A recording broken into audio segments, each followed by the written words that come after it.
Muy buenos días y bienvenidas y bienvenidos a todas y a todos a la segunda jornada del segundo Congreso Internacional de Neurocomunicación y Neuromarketing CININ de la Universidad Complutense de Madrid.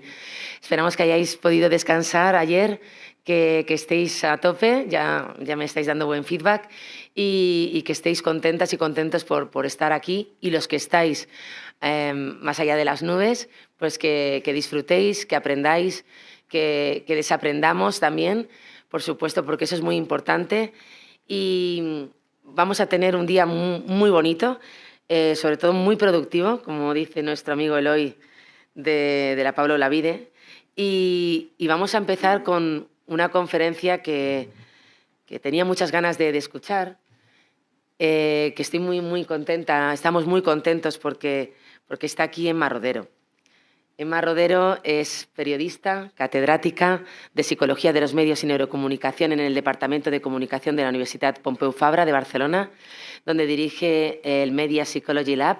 Es licenciada en Periodismo, doctora en Comunicación, doctora en Psicología, especialista en Patología de la Voz y especialista en Psicología de la Cognición. Ha trabajado en las universidades de Indiana y de California, la UCLA. Es autora de más de 12 libros y cerca de 70 artículos científicos sobre la comunicación oral, la voz, el sonido y la radio.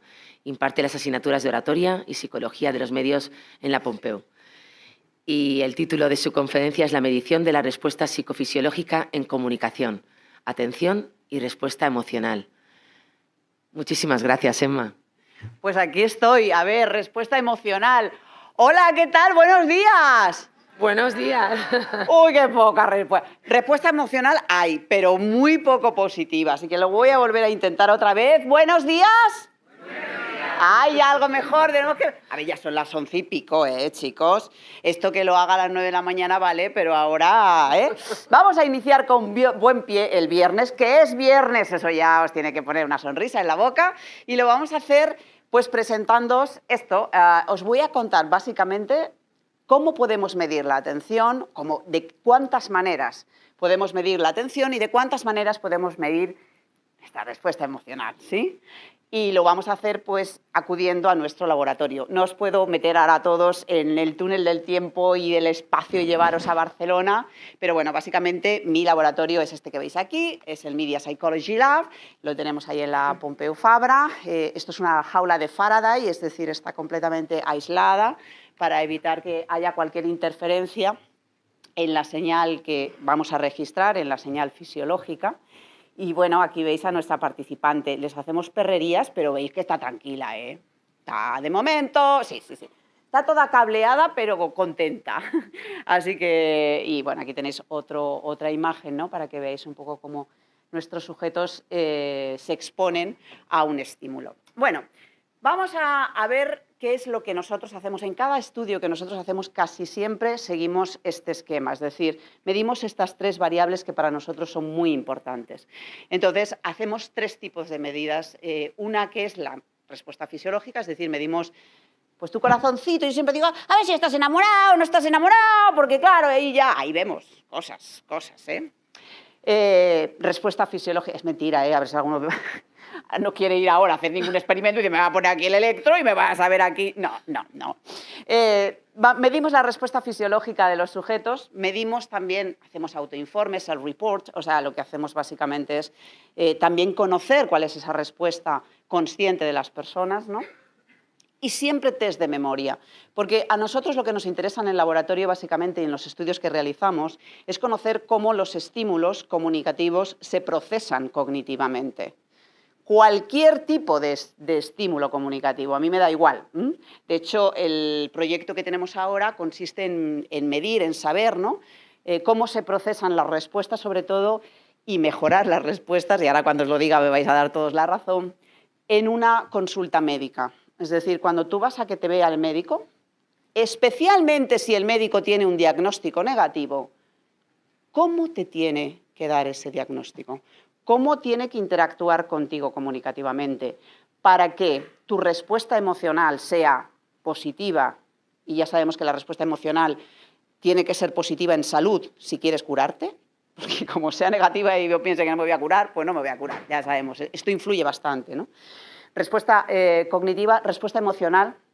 y también el nivel de comprensión. Por eso muchas veces esta parte para nosotros es esencial. Sabemos por muchos hospitales que nos han dicho de algunas test que hacen allí en los hospitales, que mucha gente, en el Hospital del Mar, por ejemplo, nos contaban un 80% de sus pacientes acuden a quirófano sin tener ni idea de lo que les van a operar. Es como, ¿de qué te van a operar? De aquí, pero ya, o sea, ¿pero por qué? La gente no se entera de nada de lo que le cuenta el médico. Entonces, la idea es, vamos ahí, vamos a acudir ahí. Nosotros siempre hacemos investigación o intentamos de valor social, que eso tenga una contribución importante con la sociedad. De hecho, la última que hemos hecho ha sido con Alzheimer también. Los pacientes de Alzheimer tienen un grave problema con la comunicación, especialmente con sus familiares y con sus cuidadores en general, sea familiar o no. Hemos investigado de qué manera tú tienes que dirigirte y hablar con un paciente que tiene Alzheimer para mejorar su respuesta cognitiva y, sobre todo, su respuesta emocional, porque se enfadan con mucha facilidad y además prestan poca atención. ¿Cómo puedo yo conseguir tu atención y mejorar tu respuesta emocional, ¿no? Estos son algunos de los ejemplos de lo que hacemos y por eso utilizamos todo este, digamos, sistema que me permite, pues eso, medir la respuesta automática y la respuesta controlada, las dos cosas, ¿no? Consciente e inconsciente, aunque no es exactamente así, pero para entendernos también puede ser así. Y el otro día pues, ponía yo también el ejemplo de una tesis que estamos haciendo sobre racismo. Pues esto era lo mismo, es decir, tenemos que medir la respuesta implícita, porque ¿qué pasa si yo le pregunto a alguien, ¿tú eres racista? A ver, escala del 1 al 10, ¿eres racista? Pues ¿qué te va a contestar? Entonces necesitamos otros mecanismos de medir que no sean solamente el autoinforme. Digo solamente, porque... Entonces vamos a ver cómo medimos la atención y la respuesta emocional. ¿Cómo medimos la atención? Primero, es decir, si vosotros tuvierais un estudio y quisierais medir la atención, esta es la manera más sencilla. A ver, señor Pepe, del 1 al 10, ¿cuánta atención ha prestado al estímulo? Y el señor Pepe puede contestar, ¿verdad? Esto es lo más fácil. Ahora bien, yo os pregunto, ¿hasta qué punto vosotros sabéis cuánta atención estáis prestando a un estímulo? ¿Tú sabes medir tu atención? ¿Tú sabes si... ¿Puedes decirme si antes... En comparación, ¿esto es más, esto es menos? Sí, bueno, aquí he prestado más, aquí menos, pero ¿hasta qué punto yo puedo ponerle un número a eso? Eso es muy difícil. Lo podemos hacer, pero bueno, se queda un poquito cojito la cosa, ¿no? Otra manera de medir la atención es el tiempo de reacción. Y el tiempo de reacción, pues, por ejemplo, este sujeto está dándole, es una cuestión de tiempo, ¿no? Por ejemplo, hay muchos estudios en los que se oye un bip mientras tú estás accediendo a un estímulo y entonces tienes que darle a un botoncito lo más rápido que puedas. Ahí se mide el tiempo de respuesta y ese tiempo de respuesta nos indica cuánta atención estás prestando al mensaje. ¿Sí? ¿Os ha quedado claro? Nosotros utilizamos siempre en el laboratorio el software ePrime. ePrime es un software sobre todo especializado en psicología, pero que te permite siempre medir el tiempo de reacción de la respuesta de los sujetos. Eso es importante. Bueno, entonces tenemos el tiempo de reacción, pero también podemos hacerle un EEG, ¿no? un electroencefalograma a la persona, le ponemos el casquito, se la liamos, lo llenamos de gel, acaba hecho un Cristo, nos tiramos 3 horas para colocar los electrodos correctamente. Bueno, es un sistema, lo que mide es la actividad eléctrica del cerebro, básicamente. Le ponemos los electrodos y entonces ahí sabemos cuáles son las áreas, digamos, que se están activando más intensamente. ¿Cuál es el problema? Yo casi nunca lo utilizo, ya os lo digo.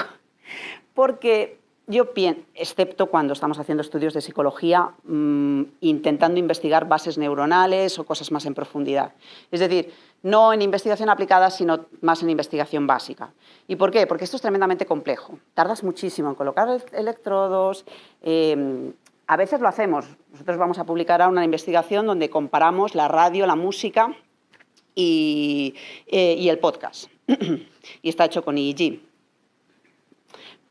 Era necesario, bajo mi lo estamos haciendo con la radio australiana. Era necesario, ¿no? Pero con la radio australiana lo tiene y quería usarlo y queda muy mono decir que usamos EEG, pues perfecto, pues bien. Pero ya digo que es muy complejo. Y además, cuando estamos midiendo el sistema nervioso central, cuando estamos midiendo el cerebro directamente, y esto es, insisto, una opinión rebatible, pero después de años de realizar investigación en el área de comunicación, insisto, no en la de psicología, ¿vosotros os imagináis cuántas partes del cerebro se estimulan cuando tú estás viendo, por ejemplo, un estímulo complejo como puede ser una película?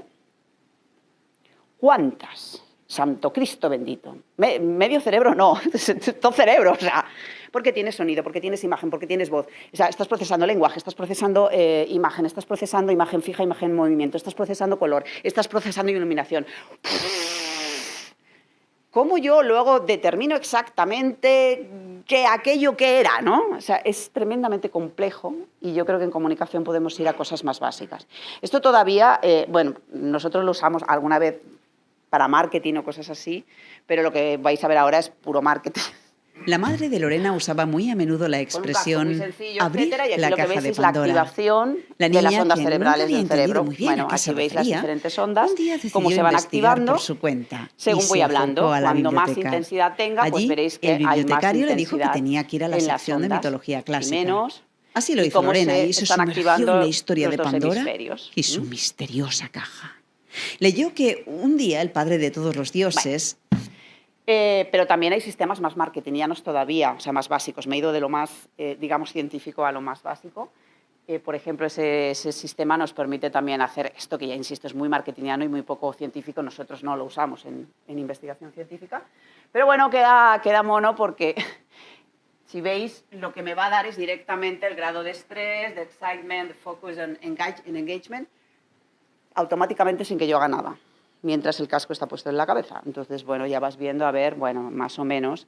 Bueno, pues para cosas de comunicación, marketing, etcétera, que no requieren una evaluación científica importante, un paper en un top journal, estas cosas, queda aparente, queda bien.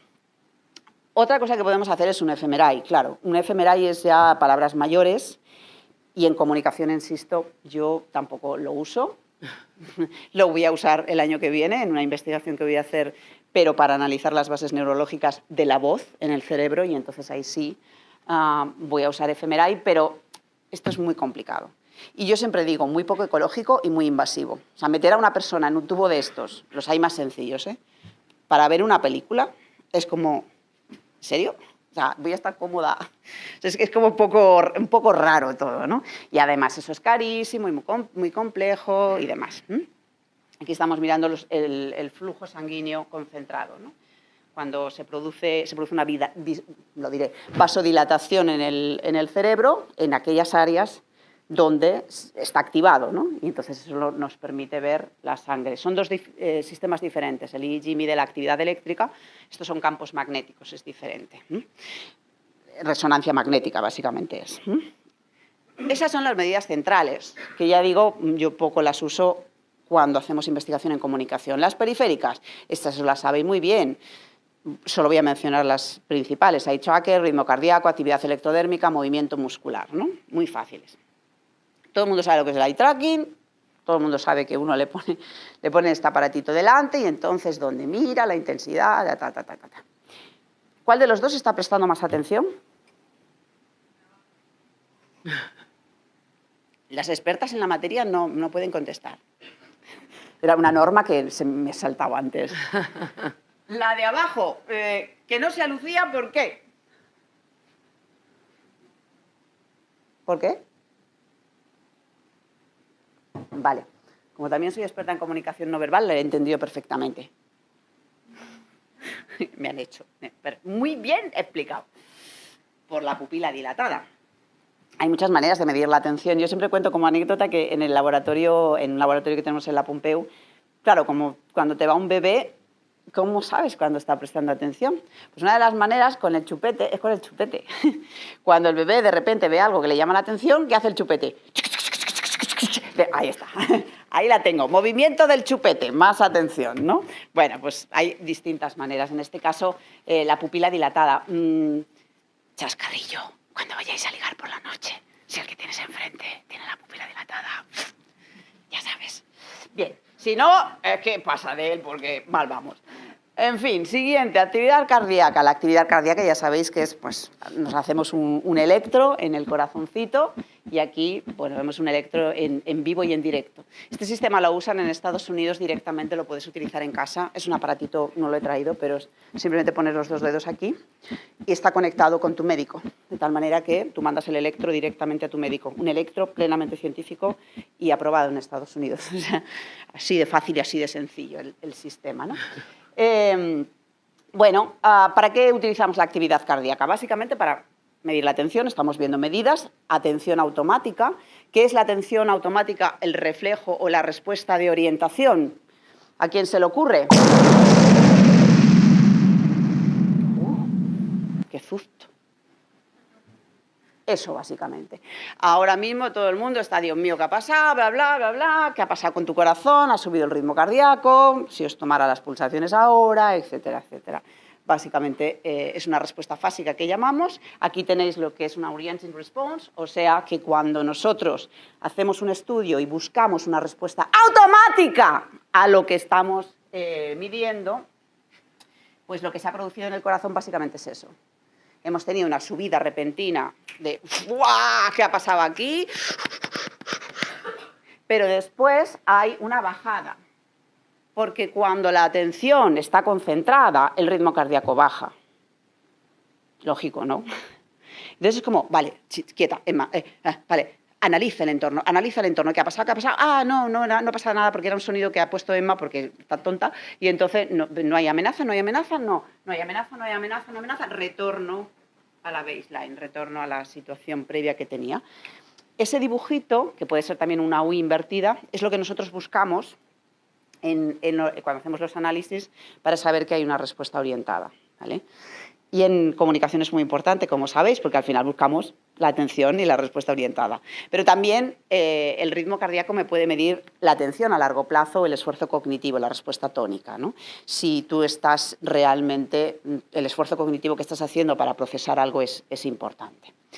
¿Y la emoción? Pues la emoción yo creo que siempre es más fácil de explicar, ¿no? Porque la emoción tiene 3 dimensiones, pero normalmente vamos a utilizar 2. 3, la activación, el arousal, que supongo que os suena. ¿Sí, no? El arousal es la activación, la intensidad de la emoción. Es que arousal es imposible de... Es muy difícil traducirlo, pero podemos decir activación del cuerpo. Si tú estás prestando mucha atención, tu cuerpo está activado, básicamente. La valencia es si esa emoción es positiva o negativa.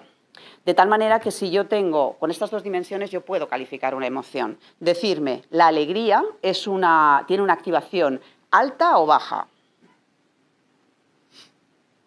Santo Cristo, que me preguntas a mí un viernes. A ver, voy a volver a repetir la pregunta a ver si espabilamos. La alegría tendrá una activación... Alta. No, tú no vale que contestes. Público. Ni Lucía ni Almudena pueden contestar. ¿Alta o baja?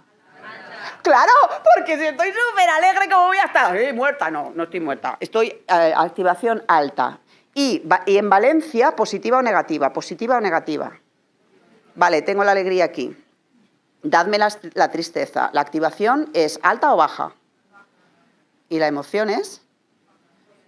Negativa. Bajo las 2. Vamos a hacerlo así.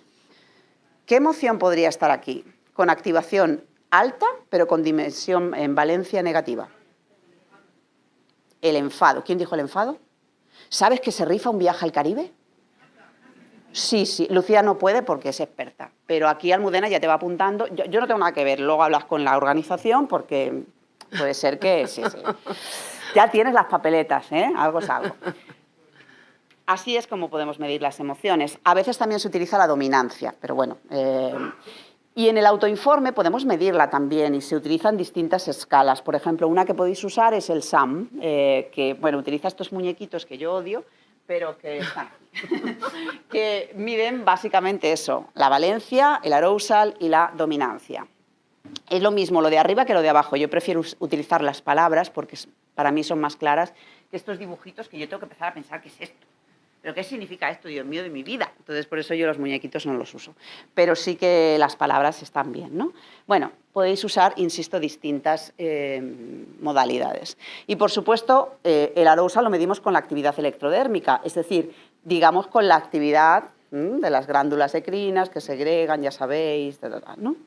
Aquí siempre tenemos un problema, si la gente suda mucho, si suda poco, etcétera, etcétera, porque al final estamos midiendo, bueno, pues las glándulas endocrinas, colocamos los electrodos bien en las manos o en los pies, que es donde se produce una mayor, digamos, activación. Nosotros en los pies poco, pero porque en España lo de los pies es como, a ver, aquí descalzar y poner el pie aquí, es un poco raro, ¿vale? Pero bueno, en otros sitios, como Estados Unidos, sí que los pies, no hay problema, sacar el pie y poner el electrodo en el pie. Nosotros normalmente ponemos los electrodos de esta manera, en la mano, y también podemos medir, hacer un lo diré, un EMG, que es un electro, ahora no me sale la palabra, exacto. Es que me sale en inglés y no podía. Bueno, Valencia. Entonces, aquí que cuando hacemos, yo no lo hago, ahora vais a ver, ¿por qué? Porque ponemos los electrodos aquí, cuando hacemos ahora ya me sale, electromiografía, aquí y aquí. Esto, una vez más, es muy invasivo, para mí. Es decir, tú tienes electrodos puestos en la cara. Eso se nota. En los de las manos y los del corazón no, pero esos son para mí muy invasivos. Y además la señal del EMG es complicada de detectar y tienes muchos falsos sujetos, señales que se pierden, etc. Pero bueno, básicamente lo que mides es el corrugador, que está aquí, el cigomático, yo no hago cigomático, sino más bien orbicular, que está aquí, para que la sonrisa sea realmente de emoción positiva o emoción negativa. Y entonces los sujetos acaban como así. Y además, como los electrodos se caen siempre, hay que ponerle pegatinas por todos los lados para que no se caigan. Con lo cual, los pobrecitos, bueno, es como un poco invasivo. Así que normalmente nosotros lo que utilizamos es este sistema que se llama Face Reader y que me vais a disculpar porque los vídeos no se ven, entonces voy a tener que ir saliendo de la presentación brevemente, pero así podéis ver en acción cómo ella ha tenido la emoción de alegría, pero después de sorpresa, etcétera, etcétera, ¿no? El sistema me permite al mismo tiempo también medir el ritmo cardíaco, como habéis visto también ahí, con lo cual normalmente nosotros utilizamos este sistema que utiliza una cámara delante del sujeto y es mucho más sencillo, no hay que poner electrodos, está bastante fácil y me da la valencia, me da el arousal, me da también la mirada, me da el movimiento de la cabeza, bueno, muchísimas medidas, ¿no? Simplemente con una cámara delante, o sea que está bastante bien conseguido. Bueno, para acabar os voy a contar de manera sencillita y rápida cómo nosotros aplicamos lo que os acabo de contar a un estudio. Este estudio lo hicimos hace unos años, respuesta fisiológica ante la escucha de historias de ficción, eran historias de ficción sonora y está financiado por el BBVA.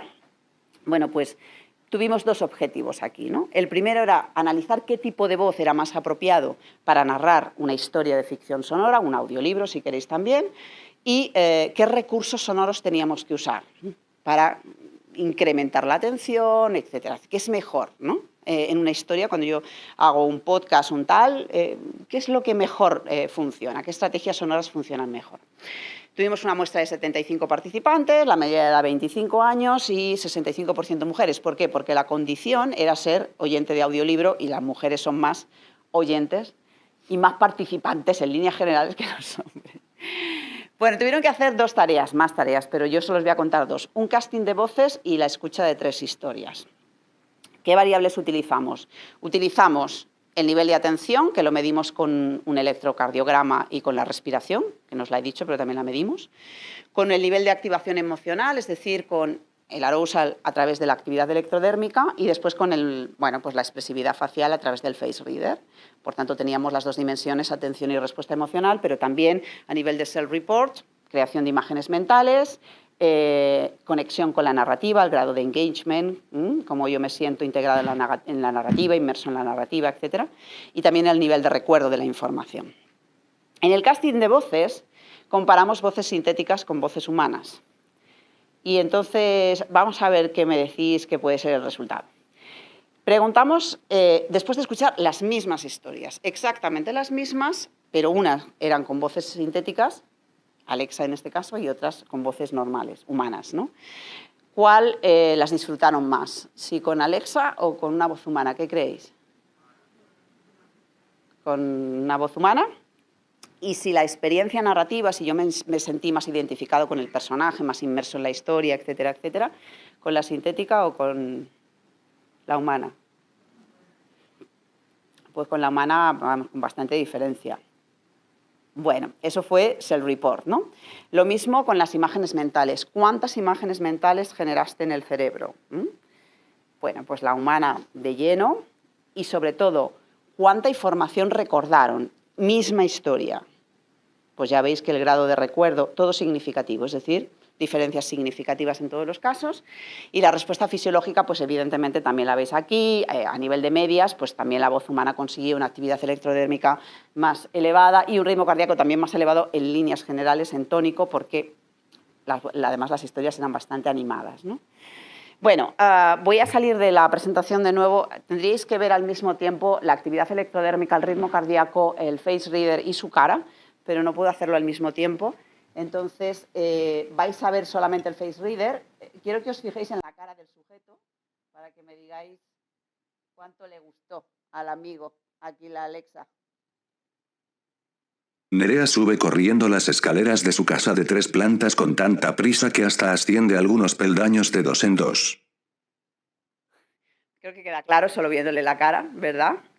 Pero bueno, a nivel emocional hemos visto que su respuesta pues, no era desde luego muy allá. Y a nivel pues, de actividad electrodérmica y de ritmo cardíaco tampoco. Pues casi plano todo, no hay cambio de ninguno, o sea, casi se muere, aquí un poco queda, ¿no? Y vamos a ver lo mismo, pero con la voz femenina, ¿no? Y en este caso también, fijaros en la cara de la... Nerea sube corriendo las escaleras de su casa de 3 plantas con tanta prisa que hasta asciende algunos peldaños de 2 en 2. Nos queda claro, ¿no? Fijaros que su emoción más importante es... perdonad, pero se cierra solo y entonces...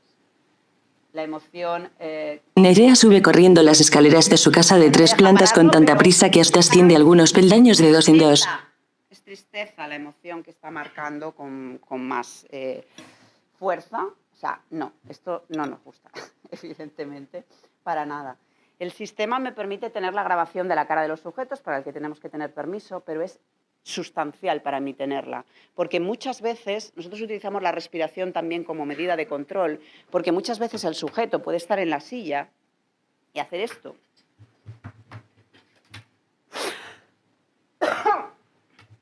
Todo este movimiento y esta historia en los datos aparece como madre mía de mi vida, ¿qué ha pasado aquí? Pero no es generado por el estímulo. Claro, si yo veo la imagen sé que eso no lo ha generado el estímulo, lo ha generado que he tosido, punto pelota. Y además la veo a ella, o sea, puedo interpretar mejor esa posición. Bueno, después lo que hicieron fue escuchar una serie de historias y le pusimos distintos recursos, ¿no? ¿Qué tipo de recursos sonoros funcionan mejor? Entonces, la primera historia solo era voz humana. Valeria solo piensa en llegar a casa.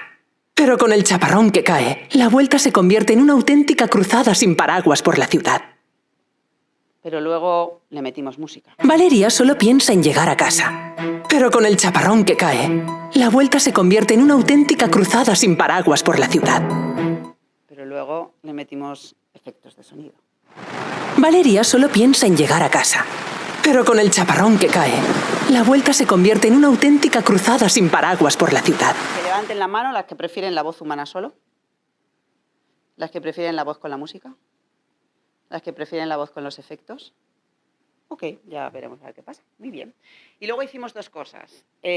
Pusimos las historias en estéreo, con todos los elementos, y las historias en binaural, sonido 3D. Esta investigación acaba de ser publicada ayer mismo en Media Psychology, una revista, digamos, la más prestigiosa, en Psicología de los Medios. Está ya publicado. Si alguien tiene interés en él, pues me lo pedís y hay una copia. Una sin nada. A ver, tranquila. Para el coche. Respira. ¡Ya lo he hecho! ¡En medio de la carretera! Ponlo a un lado mejor. ¡No puedo tocar el coche! ¡Me tiembla todo! Pon los warnings y respira.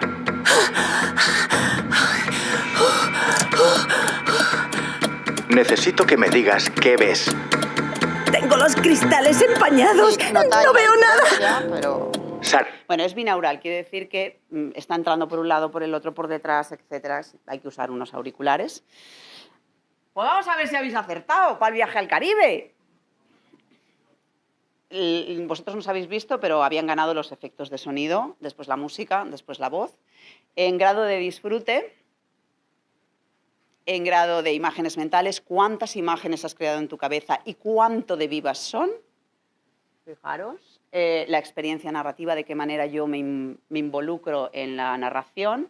Y el recuerdo, que también es muy importante. ¿Cuánta información recuerdo? Pues si al final no recuerdo nada, me da igual la experiencia sensorial que haya tenido, ¿no? Chicos, habéis ganado, porque los efectos, y siempre no me canso de decirlo, funcionan mejor que en la música. Darle vueltecitas a la cabeza porque eso tiene una explicación. A ver si luego alguien me la explica. ¿Por qué funcionan mejor los efectos de sonido que en las músicas? Pero la música tiene un poder emocional importante también, ¿no? O sea, que cuidado. Bueno, a nivel de... Este ya lo hemos visto, bueno, este es este. Y a nivel de respuesta fisiológica, evidentemente, la actividad electrodérmica, etcétera, sigue la misma tendencia. A nivel fisiológico, sigue la misma tendencia. Vamos a ver a la sujeta esta, pubreta, ella, y la vamos a ver en la historia que, la primera, sin voz, perdón, sin voz. Cuando llega el primero, un fuerte aroma a especias que emana de alguna cocina le trae a la memoria el tailandés de la esquina. Y con el día que lleva, Valeria se lo toma como una señal del destino. Ves que ni chus ni mus, en mi tierra dicen ni chus ni mus ni bicicleta, o sea que nada, que un poco más y le da algo. No me ha interesado excesivamente, no hay casi activación, etcétera,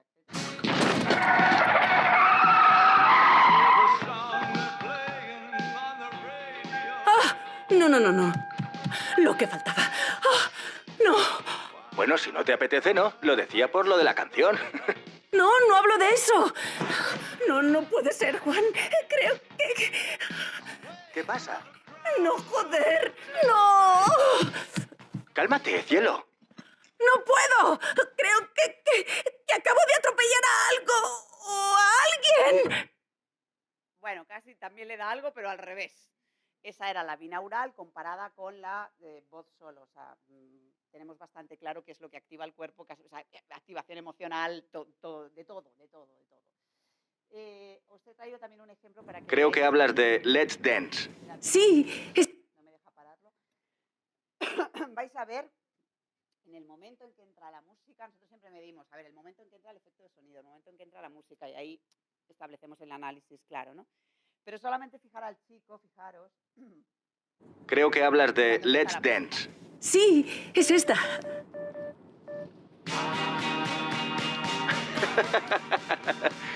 Uy, suena el primer timbre aquí en el teatro. Quedan 10 minutos. Ya llego. Let's dance. Na, na, na, na, na, na. ¿Te cuelgo? Vale, quedamos en la puerta. Luego vamos a bailar si quieres. Sabemos incluso, y tenemos una especialista aquí en la sala de ello, que bueno, el cuerpo no necesitas, o sea, cuando tú estás sintiendo algo, la actividad, la parte motora de tu cerebro se activa. Ni siquiera antes de mover la pierna hay una contracción ya del músculo interno, aunque no sea visible el movimiento, pero en este caso es que además hasta hay movimiento.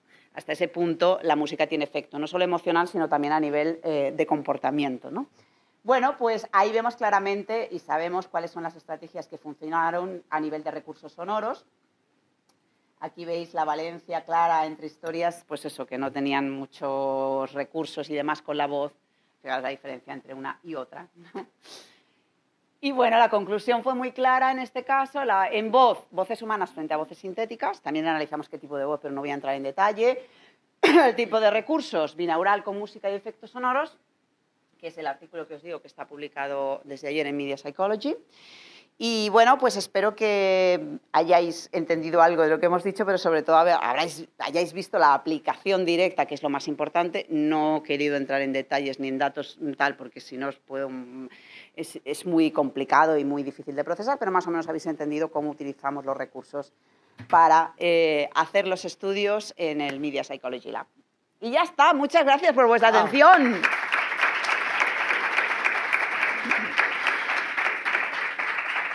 Qué bueno, ¿no? Estas son conferencias que se te quedan y que aprendes un montón. Sabes mucho, ¿no? No. Sí. Qué maravilla, Emma. Gracias. Preguntan aquí, por ejemplo, dice, al someter a los participantes a tal preparación, electrodos, pegatinas, gel, ¿no los hace segregar alguna hormona que sesgue resultados? ¿O cómo miden eso? Esto lo pregunta Alanis da Costa. Y esto es muy interesante porque evidentemente, claro, los sistemas pueden llegar a ser muy invasivos. Por eso decía que la electromiografía es algo que nosotros dejamos de usar porque se nota, pero nuestra experiencia en el caso de, por ejemplo, el electro o de la actividad electrodérmica es que no se enteran. O sea, que no se enteran, ¿no? Es que algunos salen del laboratorio con los electrodos puestos. O sea, a algunos se le olvida la pegatina. No son muy conscientes de ello, es decir, la verdad es que no. Claro, si yo te pongo un casco en la cabeza, algo que interfiera, o insisto, los electrodos aquí, la verdad es que sí, y por eso nosotros en comunicación no los usamos, sino que simplemente... Y después hacemos otra cosa que es usar electrodos desechables. ¿Y eso qué significa? Pues que es que nada, es que yo tardo 3 minutos en colocarte, básicamente, porque es clac, clac, clac. Nosotros utilizamos el pecho, ¿no?, para hacer el electro, plan, plan, plan, 2 aquí... Y ya está, conecto electrodos y el sistema funciona. Son 5 minutos. El sujeto sabe previamente lo que va a tener y además siempre se le relaja al inicio para tomar el baseline. ¿Lo del baseline lo sabéis o lo explico? Es que no tenemos mucho tiempo, Emma. Pues nada, no lo explico. Oye, a ver, venga, va. ¿En 30 segundos? No, es muy fácil, pero al principio al sujeto hay que tomarle el baseline, o sea, su línea de base. ¿Qué es su línea de base? Vamos a suponer... Y soy una persona muy nerviosa, muy, muy, muy nerviosa. Si yo soy muy nerviosa y mi actividad electrodérmica me da de base 12, por ejemplo, vamos a poner por caso, vosotros veis 12, pero por ejemplo tengo a Lucía que es súper tranquila y le da 2. Yo no puedo comparar después en mis sujetos de 12 con 2. No puedo, es imposible. Entonces lo que hago es, yo cojo esa línea de base y la comparo con la entrada del estímulo. Por ejemplo, al entrar el estímulo, yo cuando empiezo a escuchar la música, yo subo de 12 a 14, pero Lucía sube de 2 a 4. Hemos subido exactamente lo mismo. 2. Ese es el 2 que yo me quedo. ¿Vale? Por eso es necesario al inicio relajar al sujeto, entonces ya entran relajados, ya han tenido los electrodos, están familiarizados. La verdad es que no. Sí que hay que tener mucho cuidado con temas del cuerpo, es decir, no puedes hacer determinados experimentos si tienes problemas cardíacos, si tienes, por ejemplo, el periodo menstrual también. O sea, hay parámetros que, como él bien dice, afectan, claro, Vale. pues estamos hablando de fisiología. Y dicen, ¿se puede medir con exactitud la intensidad de las emociones más allá de alta, baja, positiva o negativa? Lo pregunta Lara García González. Sí, bueno, la intensidad es la intensidad, eso es así, es decir, es más o menos, pero lo medimos claramente, es decir, puede ser 14, puede ser 16, puede ser lo que sea, con lo cual es objetivo. Y más allá de si es emoción positiva o negativa, claro que sí, porque estamos viendo que también el sistema nos da exactamente qué tipo de emoción. No solamente que sea positiva o negativa, sino estáis viendo que es o alegría o tristeza o las 6 emociones básicas, porque eso está basado en las emociones de Ekman, con lo cual sí que podemos afinar. Y podemos afinar también más con self-report y con otras medidas, claro. Es decir, no solamente, también tenemos temperatura, también tenemos respiración, es decir, se producen... Cada emoción tiene su correlato a nivel de comportamiento, a nivel fisiológico y a nivel también de self-report, con lo cual sabemos qué es lo que el sujeto piensa, qué es lo que el sujeto siente, ¿no? Y podemos mirarlo en emociones y ver qué emoción está sintiendo. ¿Tenéis alguna pregunta aquí en la sala? ¿Queréis, por favor, Gemma, el micrófono allí? Y ya terminamos, que si no, se nos va esto un poquito. Mi pregunta es si alguna vez han intentado probar estos elementos con actores. Lo digo porque soy actor y nos entrenan cómo replicar emociones. Muchas veces sucede que uno siente lo que debe sentir más allá de lo que verdaderamente siente. Entonces, ¿cómo se diferencia cuando la persona empatiza más allá de verdaderamente sentir el miedo, qué sé yo, o es recreado por lo que debe sentir con un montón de cosas? Sí, bueno, casi siempre trabajamos con actores, de hecho, o sea que no en los participantes, pues sí en el otro lado, pero evidentemente tú hay determinados parámetros que no puedes controlar. Sí que te puedes acelerar el ritmo cardíaco conscientemente, porque te aceleras, pero si tú estás viendo un estímulo y yo veo que tú te estás acelerando, o sea, ¿cómo acelero el ritmo cardíaco? Lo tengo que hacer consciente y por tanto tengo que sentir una emoción intensa y por tanto me tengo que activar. Es decir, nosotros estamos controlando al sujeto todo el rato, con lo cual... Pero a ver, la verdad es que en participantes como tal no hemos tenido nunca... Y la idea es que, a ver, uno va y se deja llevar por él, no actúa, ¿no? Digamos, delante de él. Pero sí, un actor muy bien entrenado, por ejemplo, una cosa que podría hacer muy fácil es la expresividad facial, eso sí, es muy fácil de controlar. El corazón ya no, y la actividad electrodérmica también es más complicada, y ya tu cerebro a nivel de electroencefalograma también. Insisto que con mucho entrenamiento y tal sí que podrías. Pero bueno, lo que nosotros utilizamos es un polígrafo. Lo que vosotros habéis visto en los dedos, en el corazón, etcétera, es un polígrafo. ¿Sabéis lo que es un polígrafo, verdad? También comúnmente llamado como detector de mentiras. Bueno, ya por... Pero bueno, normalmente se supone que el participante no te va a ir ahí a engañar. Y para eso tenemos muchos, para si uno fuera eliminado. Tú eliminado, fuera. Pues hay más preguntas en el chat, a lo mejor aquí también, pero tenemos que seguir avanzando, tenemos que despedir a Emma, aunque nos encantaría que nos acompañaras. Sí, claro. Tenéis mi email ahí, si alguien necesita cualquier cosa, estudios, etcétera, o si queréis visitar algún día el Media Psychology Lab en la Pompeu, pues ya sabéis. Qué amable eres. Muchísimas gracias a todos por la atención. Gracias, Emma. Okay.